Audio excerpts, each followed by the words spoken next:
Work చేసుకుంటే ఇలా contrast చేసి ఇన్నర్లో మళ్ళీ టెక్స్చర్డ్ వాల్ పేపర్ వేసాము. వేసి దానిపైన ఒక చిన్న ఇది వాల్ పేపరా అండి? ఇది వాల్ పేపర్ మేడం. నిజమా? నేను ఇది టెక్స్చర్ పెయింటింగ్ చేయించారు. లేదు మేడం, నేను యూజువల్గా టెక్స్చర్ పెయింటింగ్ చేయించను, మోస్ట్లీ వాల్ పేపర్స్ యూస్ చేస్తాను. ఎందుకంటే నాకు ఈ ఇంపోర్టెడ్ ఈ గ్లిటర్ చాలా ఇష్టం. అచ్చా అచ్చా అచ్చా. సో ఏంటంటే ఆ టెక్స్చర్ పెయింట్లో మనకి షీన్ ఉంటుంది. వాల్ పేపర్ మెయింటెనెన్స్ కొన్ని ఇయర్స్ వరకే, అదే పెయింట్ చేస్తే ఎక్కువ ఇయర్స్ అని అంటారు కదా మేడం. ఒకటి మేడం, మనం పెయింట్ చేసినా కూడా మీరు 4-5 ఇయర్స్లో రీపెయింట్ చేయించుకోవాలి.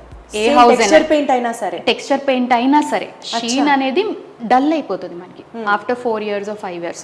బట్ వాల్ పేపర్ ఏంటంటే మీకు ఎన్ని రోజులైనా ఎవరైనా పట్టుకొని చింపితే తప్ప ఏం కాదు దీనికి.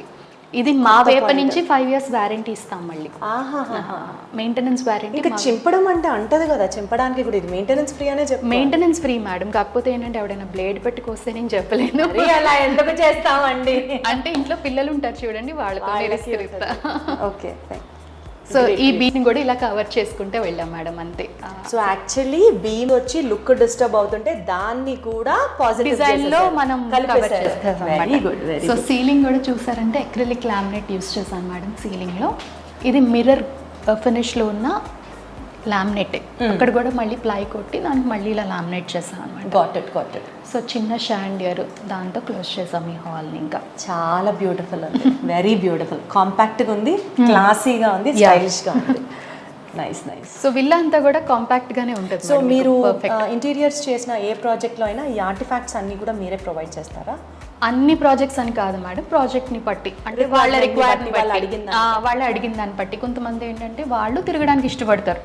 ఎవరికైనా ఇల్లు కలే కదా మేడం. కరెక్ట్. సో ఇల్లు అనేది ఎవరికైనా ఒక పాజిటివ్ ఎమోషన్. మనకి నచ్చినయే ఉండాలి, అవి ఎంతైనా బాగుండనివ్వండి, మనకి నచ్చినయే ఉండాలి. వీళ్ళు ఏంటంటే మనకి లూజ్ హ్యాండ్ అప్పర్ హ్యాండ్ ఇచ్చారు కాబట్టి we went for all the artifacts also. But I wanted to compliment even ఈ ఆర్టిఫాక్ట్స్ కూడా కరెక్ట్ ప్లేస్ లో కరెక్ట్ గా ఉన్నాయి, బాగుంది అని అనిపించింది. అంటే అన్ని నేనే సెలెక్ట్ చేసుకున్నాం మేడం, అన్ని హ్యాండ్ పిక్ చేసుకుని తెచ్చుకున్నవే, ప్రతి చిన్నది కూడా. ఎంత ఓపిక ఉండాలో, ఒక ఇంటికి చేయాలంటేనే మనకి తీరిపోతూ ఉంటుంది. పనే ఇది మేడం, పనే అది కదా. కరెక్ట్, దట్స్ మై ప్రొఫెషన్ అన్నమాట. సో ఈ బర్డ్స్ కూడా నేనే సెలెక్ట్ చేసి తెచ్చుకున్నాం.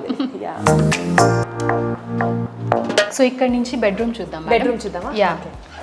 సో రండి మ్యామ్, ఇది మాస్టర్ బెడ్రూమ్ అండి, గ్రౌండ్ ఫ్లోర్లో. సో ఈ బెడ్రూమ్ ఒక అడల్ట్ రూమ్ అండి, పేరెంట్స్ రూమ్ అనమాట యాక్చువల్గా. Parents bedroom. సో ఇందులో ఏంటంటే I didn't give a TV unit. So వాళ్ళు పెద్దగా టీవీ చూసే ఉద్దేశం లేదు కదా. యా. సో ఏంటంటే బెడ్స్ కూడా ఇద్దరు 2 వైపులా దిగే ఏజ్ కాబట్టి, so we went for a gap in between, మధ్యలో సైడ్ టేబుల్స్ ఇచ్చాము.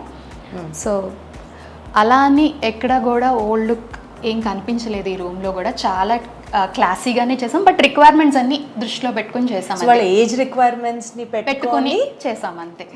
వాళ్ళు కూడా రోబో 2.0 లాగా వాళ్ళు ఆంటీ అంకుల్ 2.0 రూమ్ లో ఉంటున్నారు అన్నమాట. లేదు, ఆంటీ చాలా మనకన్నా చాలా ఫాస్ట్ అండి. మేము పరిచయం చేస్తాను ఈ వీడియో ఎండింగ్ లో. వార్డ్రోబ్స్ కూడా మొత్తం ప్రొఫైల్ లైటింగ్ ఇచ్చాము, సెన్సార్ లైటింగ్ తో. సో ఇది పర్ఫెక్ట్. సో ఈ వార్డ్రోబ్ రిక్వైర్మెంట్ కూడా మీరు క్లయింట్ దగ్గర నుంచి తీసుకుంటారు? మేము 3D ఇచ్చేటప్పుడే వార్డ్రోబ్స్, బెడ్స్ ప్లేస్మెంట్స్ ఇవన్నీ కూడా క్లయింట్స్కి ఇచ్చేస్తాం. సో అప్పుడే ఆ స్టేజ్లోనే 3D డ్రాయింగ్ ఇచ్చేస్తాం. సో 3D డ్రాయింగ్ చూసుకొని వాళ్ళు అప్పుడే ఏదైనా చేంజెస్ కూడా చేసుకోవచ్చు. అంటే వార్డ్రోబ్స్ లోపల కొంతమంది డ్రాయర్స్ ఎక్కువ వాడతారు, కొంతమంది హ్యాంగర్స్ ఎక్కువ వాడతారు. సో యాజ్ పర్ వాళ్ళ రిక్వైర్మెంట్ ప్రకారం వాళ్ళు. సో అది పౌడర్ రూమ్ వస్తుందా? అది యాక్చువల్గా వాష్రూమ్ అండి. వాష్రూమ్ పక్కన చిన్న డ్రెస్సింగ్ స్పేస్ వచ్చింది. సో ఏంటంటే వీళ్ళకి ఎక్కడ కూడా క్లటర్ అవ్వకూడదు అనేది నా బేసిక్ టార్గెట్. అంతే కదా. సో క్లటర్ చేయకుండా ఒకవైపు సింపుల్గా ఒక స్టాండింగ్ డ్రెస్సింగ్ ఇచ్చేసి వెనకాల మొత్తం మళ్ళీ స్టోరేజ్ చేసాం అనమాట. చాలా బాగుంది, చాలా క్లాసీగా ఉంది. యా అండి. బేసికల్ గా అర్థం కనిపించినట్టు చూసుకోకుండా ఉండలేము. ఫుల్ లెంత్ మిర్రర్ అందుకే ఇచ్చా అనమాట, హ్యాపీగా కంఫర్టబుల్ గా రెడీ అవ్వచ్చు. శారీ కట్టుకోవడానికి కూడా స్పేస్ ఉండాలి. అండ్ బేసిక్ రిక్వైర్మెంట్స్ వాష్రూమ్ నుంచి సో వీళ్ళు లాక్ చేసేసుకున్నారు. Very good. మొత్తం రోజ్ గోల్డ్ ఎక్కువ యూజ్ చేసినట్లు కనిపిస్తుంది మేడం. ఇల్లంతా కూడా మీకు ప్రతి రూమ్ లో రోజ్ గోల్డ్ క్లయింట్ ఫేవరెట్.